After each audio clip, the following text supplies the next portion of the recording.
for morning devotion, morning toast with Jen. I don't have toast again today, but that's okay. I have my coffee and I'm coming over in just a second. Just gathering last few minute things and situating the animals for a second. I hope that you're having a good Friday. Give me just a minute.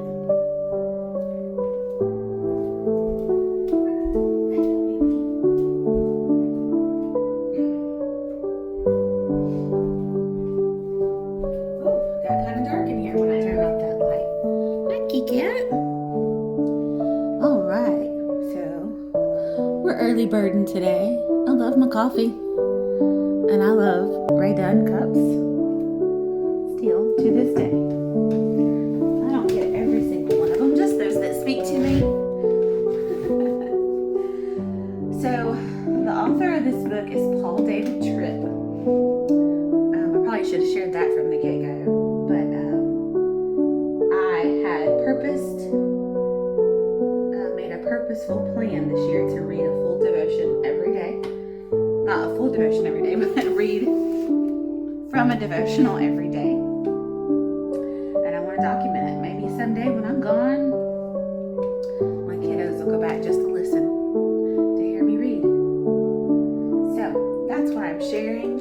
And I'm sharing for those that may not love to read, but they want to hear something encouraging for the day. I know a lot of people that don't love to read, but that doesn't mean they don't like hearing things about God and about how He can help your life each and every single day. But it's called New Morning Mercies, a daily gospel and devotional. And like I said, we are on January the 23rd. And we'll just go ahead and get started.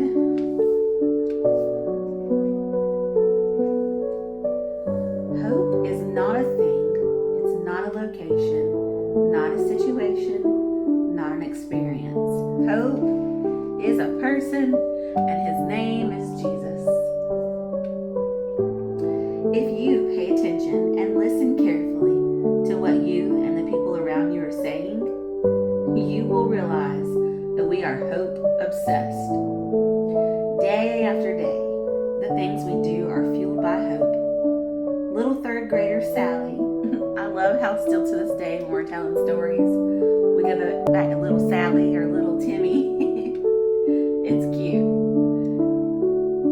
Little third grader Sally says to her mom as she gets ready for school, "I sure hope the girls at school like me." Mom thinks to herself that day, "I hope our marriage gets better." Teenager Tim, look. Tim, he joined too. Teenager Tim says to his buddy, "I got a new job after school. I hope it's decent." Dad worries in the hope that he won't be one of the guys who's caught in the downsizing that his corporation is doing. From hoping that a certain meal will be good to hoping that we will have the moral strength to do the things that we should do, our lives are fueled and directed by hope. What we're all searching for is hope that won't disappoint us, that won't leave us hopeless in the end. And we all want to convince ourselves that what we have placed our hope in will deliver. What are you asking of something when you place your hope in it? You're asking it to give you peace of heart. You're asking it to give your life meaning. You're asking it to give your purpose, to give you purpose and direction, You're asking it to give you a reason to continue. You're asking it to help you get through difficulty and disappointment. My gracious, I'm struggling this morning. Let me have a sip of coffee. It is earlier. I haven't really done a lot of talking today. Little kitty cat, don't you bump my camera.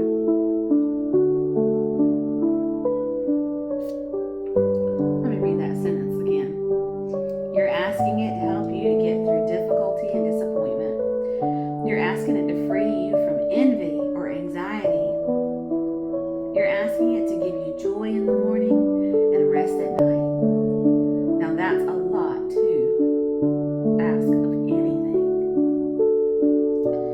That fact confronts you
fullness, life abundant. People can love and respect you, but they can't give you life. Situations can make your life easier, but they can't give you life. Locations can bring some changes to your life, but they can't give you life. Achievements can be temporarily satisfying, but they can't give you life. True, lasting hope is never found horizontally. It's only ever found vertically at the feet of the Messiah, the one who is hope. Place your hopeful heart in his hands today. Now, I don't know why I sat down here without my Bible. Because I would have read to you Romans 5, 1 through 5 about that hope. And I could go get it. But you know what? My favorite Bible, I left it on the pew at the church because I was sick that night, last Sunday night, and I left it. I have 5 more here. But you know how it is when you read from a certain one and you get accustomed to how it's laid out, and then you feel like a fish out of water when you grab another. It's all the same word, but there's something about the worn pages and the underlined words and all your notes that just makes it feel familiar. However, I encourage you to go to Romans chapter 5 and read 1 through 5 and learn about that hope that doesn't disappoint us even when we're suffering. For further study and encouragement, you can go to Colossians chapter 1 and read 15 through 29. I will make sure to be prepared the next time I leave you a video. And it may or may not be through the weekend. My family will be home. It'll be chaotic. There's 3 boys in this family and a husband and animals and all kinds of things. And I love our crazy weekends. So I may not read a fresh video for you. But be encouraged. I'm sorry. My coffee machine's going off. Let's give it a minute. It's loud.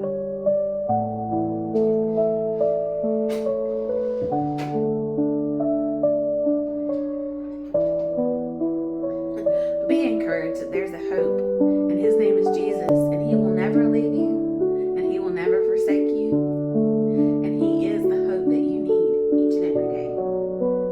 I love Jesus today, and I love that you've taken a second to stop by and listen to this daily devotion on this